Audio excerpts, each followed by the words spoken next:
Check 1 2. Check 1 2. We're good? Yep. Yep, good. Awesome. All right. What's up, everybody? We are back on the Solution Stack. James is with me. Howdy. How are you? Doing well, are you? Oh, hanging in there. Just, recovering little Veterans Day things and all that. Mm-hmm. Just enjoying getting into November, December chill holiday. That's not even. I was like, That's true. What holidays are chill? Yeah. Already seeing as soon as you get your pumpkins for Halloween at Lowe's, like on the 30th, it's all Christmas. Yeah, I mean, Costco had Christmas stuff somewhere around Labor Day.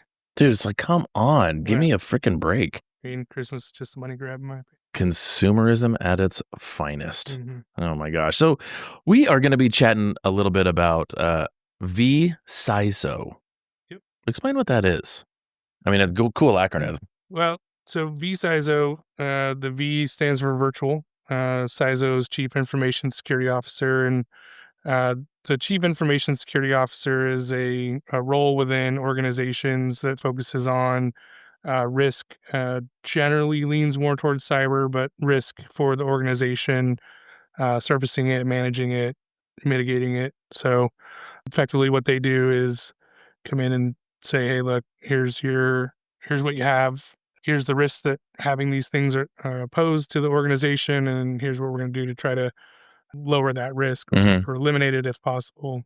And so the virtual is oftentimes called like a fractional executive. Yeah. So they're hired guns, right? So they're people who come in, not hired directly by the organization like a W-2 employee, and they help facilitate that role. And, most organizations, we're talking like numbers wise, either don't want to have the burden because, not cheap. Yeah. To have someone on staff. And a lot of times they just don't have the need for a full-time employee to do that. So, just like a lot of organizations will bring in like a chief financial officer as a contractor or something to help manage their things. Well, that, hired gun CFO is probably managing 8, 10, 12, clients. So essentially it's a risk-based role, right? Surface it, manage it, try to drive it down. The vCISO is just an extension of the leadership team that's not a direct employee of the organization. And that's the benefit because you don't have a lot of those things that come along with that. Yeah. I mean, again, most organizations just don't have a need for a full-time body there. Like they can't justify it, and reasonably so. I mean, the reason you outsource is either A, you don't want that internal burden, and B, you just don't have a full-time need for it, even if you are willing to absorb the burden. So it's funny because you're saying fractional. That term is very familiar to me. So V is the virtual side, but you're not virtual. I would think like you're talking to someone in another country doing virtual things, or with someone in a different part of the state or country. It's honestly just kind of a branding thing. Like fractional is harder to acronym. vCISO. vCISO doesn't have a great ring to me. vCISO. So, but anytime you have a fractional executive, essentially for us in the MSP industry, those terms are interchangeable, right? Like vCIO, Chief Information Officer, which is more generally focused on operations than say security. That's what it's kind of called in the MSP space, is that lowercase v with the acronym instead of fractional, but they're really interchangeable. Do you are you more of like in a consultancy and tell people what to do, or if you come in this role, like you are the order giver? So generally it's the bridge between the operational side of security and the executive team, right? So, most companies are going to have some sort of IT, right? And IT and security are distinctly different disciplines. Okay. And so an IT guy isn't necessarily going to have the kind of risk focus or the knowledge to kind of mitigate risk. I mean, there's always the common stuff, right? Like it's more the nuance of like risk assessments and business impact analysis, disaster recovery, those kind of things that are, we'll say, sit above IT but involve IT heavily. And so they're basically working with the executive team to say, hey, look, from an organizational standpoint, not just a computer system standpoint, here's the risks of that your information technology and data Mhm. itself poses to the organization and helping them manage it. So, most folks kind of assume that IT is handling security, and to a certain extent, there's best practices within IT that do They work together. focus on security, right? But there's a higher level of, we'll say, thought process and kind of procedural execution that is required to manage risk. Mhm. Pretty much anyone these days can go enable a tool, but are they actually, addressing risk with that tool I in the wouldn't think appropriate so. manner? It's hit and miss. Like some IT guys are gonna have that skill set or mindset, and some aren't. These days IT is such a ubiquitous term, and there's an assumption that IT means everything that turns on and That is true. I mean, that's is kind of the thought of it, yeah. right, connects to a network, but they're not the same thing. Make all my shit work. That's all we want. Yeah, And pretty you're much. and you're saying we're gonna go and have somebody in there to, like, make sure it's all secure. Sure, and there's a fine line between, function and security as far as business enablement, right? Like, making it work is great, but if you make it work in a way that's insecure, that poses risk to the organization, Mhm. tons of people can make it work. Yeah, yeah. Far fewer people can make it work and be secure. Is this a new thing that you guys are doing at Fuse? Or I shouldn't even say that. Like, is it a new has it been out there for a while? It has. This is more of a, we'll say, rebirth. Okay. Um, so I've been doing security consulting for clients for quite some time, and we've kind of evolved that into more of a standardized program. Because again, essentially this is how it goes, right? So there's an assumption on the client part that we're already doing that, right? And then we have to have that conversation of, okay, well, here's what's actually in your agreement, and Mhm. here's what we're doing, and here's what you're asking for over here on the side. And then I come in and help fill that role. But it was more ad hoc, just kind of on demand, if you will. And, Yeah. and we decided at some point that it would be better to package that and kind of put some better definition to it and have it as a service. And so that's kind of what this is the next step in that process. So a business, I'm talking about the size and type of businesses that would use this, because I imagine, like you said, they have somebody who's in charge of this, but they're not really focused on the security. So you're a bolt-on solution that would come in and be like, "Yep, we got this." Yeah, effectively. So, where we find most of our clients are is they don't necessarily have someone who owns cyber risk in particular within the organization, right? And so, it starts with here's how this generally plays out. Um, The real scoop. so we have our security tool set, right? We do what we do. We keep it within the scope of our agreement. It's not like fully understood what is included and what isn't, and then something happens, like a breach or Mhm. some sort of compromise, and then we have to have that sometimes difficult conversation of, well, this is what we've proposed previously, and maybe it was taken or maybe it wasn't, and then here's what a security program actually looks like. And so we go through and do an assessment, right? Mhm. Almost every time we have some sort of security incident that we have to manage, then we kind of pull back and say, let's just do an overarching assessment on the organization. The kind of gaps get identified. And they go, oh, okay, now we see that like this is what is needed, right? There's some effort on our part, Mhm. but we need more expertise to kind of guide us through this. And then that's when we come in and kind of fill that role for them to say, we'll be the expert, but it's your risk to own and drive. Right. We need to, if you want to do something about it, great. If not, we've had this conversation before, but it really starts to sink in when something happens, right? Right. A lot of this stuff is very abstract until it happens to you. Yeah. That's the risk in general, right? Yep. So, And then you're like, "Told you." I mean, not in so many terms. I mean, Refer to email. we do our best to come in and educate and kind of expose risk just as a part of our managed services. Mhm. But we don't get to make those decisions on behalf of the organization. We educate.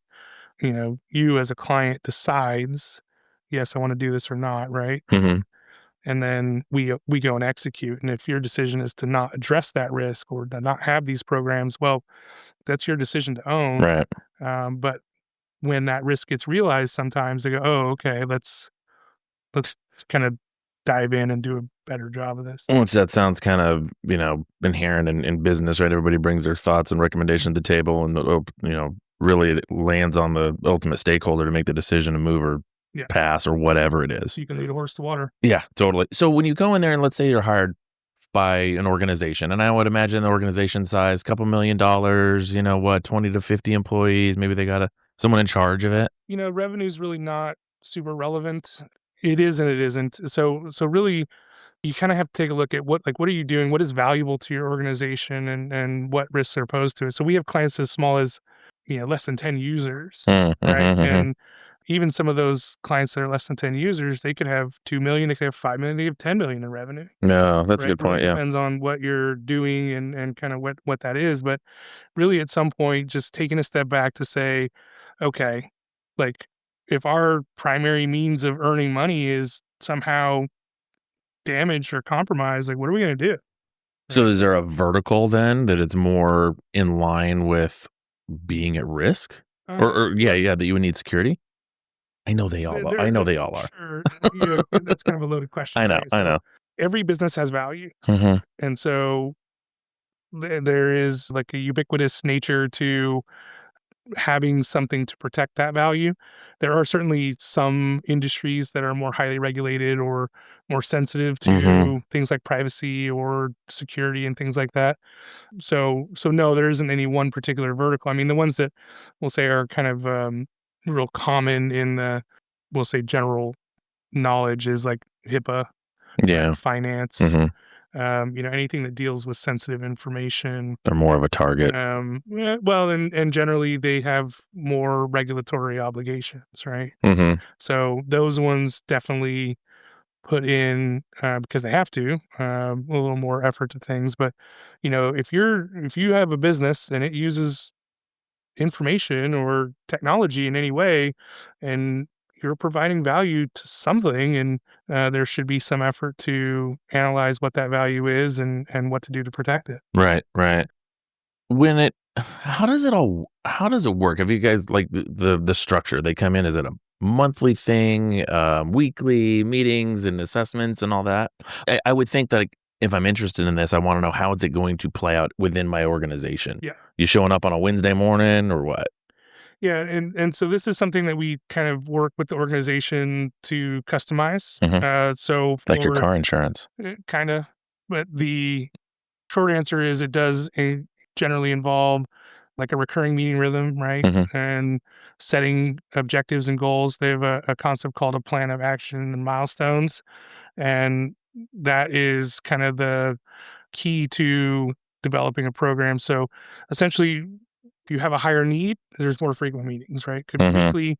If you have less of a need, then it could be as infrequent as monthly. But generally speaking, just depends on what the need is. Mhm. But yes, there's generally what's called a risk register, which is just a list of risks that are posed to the organization, and then prioritization of efforts, and then you kind of build off of that into policies, procedures, technical controls, audits, Mhm. right? Reviews, these kind of things, reporting. So, the size and scale really depends on, or size and scope depends on really the organization and their risk profile. So, Well, I imagine too you would have a pre-incident or post-incident, meaning, "Oh crap, something just happened." That's a post-incident, "I'm really worried." I imagine that rhythm, that onboarding or whatever is gonna be different than someone's like, "Yeah, I know we need this. Come in yeah, here once a month and give us some advice." yeah. So, incident response is generally different. So, there's the consulting nature, right? And that's the kind of pre, right? Sometimes that's phrased as left of boom. And then the incident itself is boom, and then everything that happens after that is right of boom. Right of boom. Yeah, I don't think I've ever heard that before yeah, that's a relatively common like insider terminology. in the MSP space. No, just in technology in general Oh, okay. or security Trying to think of specifically. what we said in military that had the same thing. I don't know. Yeah, I have to think so about it. there's essentially building a program is know where you are, right? Mhm. Understand where the gaps are, and then try to close those gaps. And the more you do left of boom, the more effective you, in theory, should be right of boom. Well, yeah, because one way or the other, you're gonna be coming in on either side of those. Yeah, and in a lot of cases, we're on both sides of it. Gotcha. Do you guys have your pricing worked out? Yeah.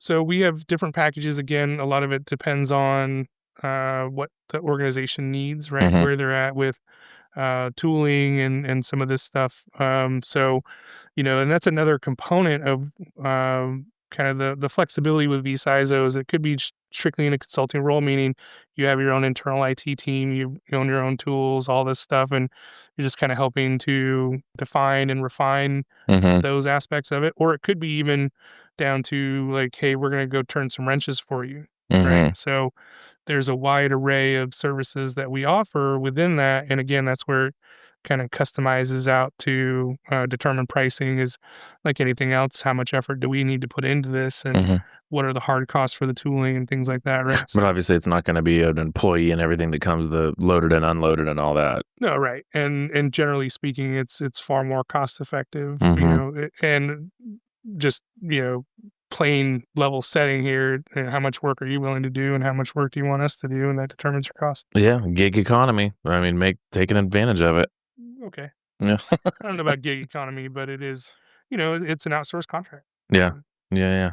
Do you have the well, I guess we kinda talked about scope and responsibilities really is of what it is that you'll do, and the kind of the takeaway is, let's get what do you want? And let's get in the guts Yeah, and see what do you what need? needs yeah. Like, so there's best practices, right?